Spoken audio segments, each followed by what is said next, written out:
एक दिन की बात है।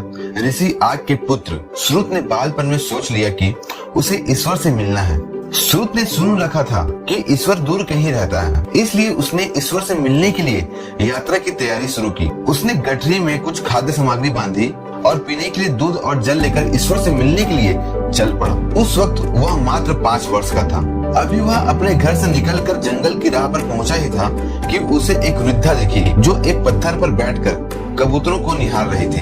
श्रुत उस महिला के पास गया और उसके साथ ही उस पत्थर पर बैठ गया। कुछ देर के बाद उसे भूख लगी तो उसने अपनी गठरी खोली और उसमें रखे कुछ व्यंजन खाकर दूध पीने लगा। महिला श्रुत को ध्यान से देख रही थी। श्रुत को लगा कि शायद महिला भी भूखी है, इसलिए उसने अपने कुछ व्यंजन उस बूढ़ी महिला की तरफ बढ़ा दिए। वृद्धा के चेहरे पर खूबसूरत मुस्कान फैल गई। बच्चे को लगा कि मानो उसने इस दुनिया की सबसे हसीन मुस्कान देखी हो। वह इसे फिर देखना चाहता था। उसने फिर से एक व्यंजन निकालकर आगे बढ़ा दिया।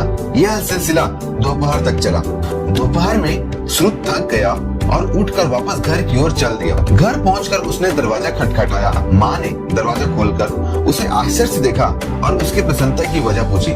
श्रुत ने अपनी माँ से कहा, माँ, आज मैं ईश्वर से मिलकर आया हूँ और उसकी मुस्कान दुनिया में सबसे खूबसूरत है। श्रुत के चेहरे पर आई अभूतपूर्व शांति से माँ आश्चर्यचकित थी।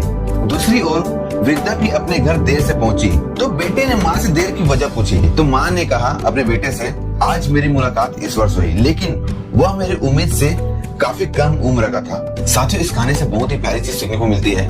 अगर किसी व्यक्ति का हम निस्वार्थ भाव से सेवा करते हैं तो वो भगवान से जोड़ने वाली फीलिंग होती है। दोस्तों ये कहानी अगर आपको अच्छी लगी तो लाइक करें, शेयर करें और सब्सक्राइब करना बिल्कुल ना भूलें। मिलते हैं हम अगली कहानी में।